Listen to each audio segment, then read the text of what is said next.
Constitution का वैसे तो कोई सोर्स अलग से नहीं है, हम we the people of India ही सोर्स है। प्रीएम्बल में आपने देखा ही था।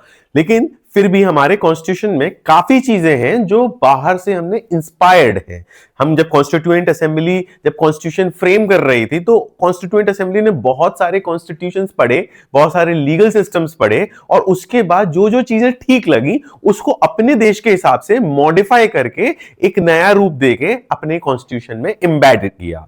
आज के इस वीडियो में हम लोग ये देखने वाले हैं कि हमारे देश के कॉन्स्टिट्यूशन को बनाने के लिए जो जो सोर्सेज या फिर जो जो अलग अलग देशों से हमने जो जो इंस्पायर्ड चीजें कलेक्ट करी हैं, किस देश से ली है, ये आज हम इस वीडियो में देखेंगे। मैं सोर्सेज की बात कर रहा हूं तो सबसे बड़ा जो सोर्स है वो गवर्नमेंट ऑफ इंडिया एक्ट 1935 है, लेकिन उसको अभी अलग रख देते हैं, उसको लास्ट में देखेंगे। उसके बाद जो बड़े सोर्सेस की बात करूं तो पहली जो हमने बड़ा सोर्स लिया है वो है ब्रिटिश गवर्नमेंट या फिर यूके से हमने क्या क्या लिया है।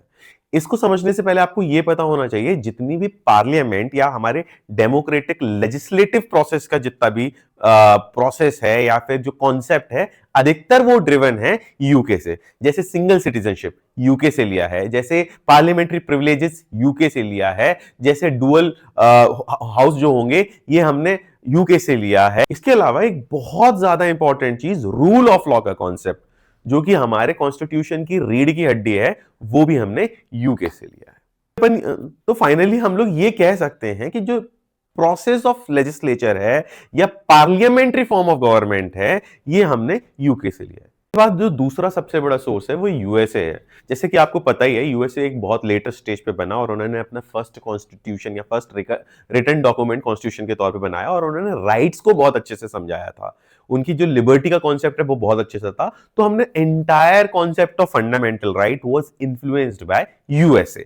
इसके साथ साथ हमने जितने भी सुप्रीम कोर्ट की जो सुप्रीमेसी से रिलेटेड प्रोविजंस हैं वो सारे के सारे हमने यूएसए से ही लिए हैं। इसके अलावा इंपीचमेंट का प्रोसेस, चाहे वो प्रेसिडेंट का हो या फिर उसके तौर पर रिमूवल ऑफ सुप्रीम कोर्ट जजेस का जो रिमूवल है, वो भी हमने यूएसए से लिया है। सबसे इंपॉर्टेंट चीज अगर मैं कहूं पूरे कॉन्स्टिट्यूशन में one of the most and finest चीज है वो है जुडिशियल रिव्यू। अब जुडिशियल रिव्यू का जो कॉन्सेप्ट है कि कोई भी लॉ किस तरह से एब्सोल्यूट नहीं होता, against supremacy of supreme court, वो बताएगा, चेक करेगा कि लेजिस्लेटिव इंटेंट सही है कि नहीं है, बेसिक स्ट्रक्चर के साथ है या नहीं है, ये भी हमने यूएस से ही इन्फ्लुएंस किया है। इसके बाद तीसरा सोर्स कनाडा है। कनाडा से हमने कुछ चीजें बहुत इंपॉर्टेंट ली हैं, जैसे एडवाइजरी जुडिक्शन।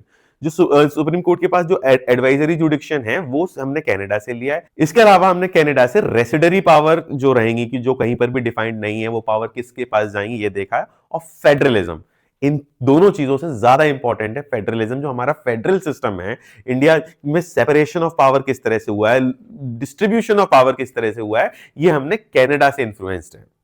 इसके बाद आयरलैंड बहुत इंपॉर्टेंट एक सोर्स रहता है। आयरलैंड से हम लोगों ने डीपीएसपी लिया है।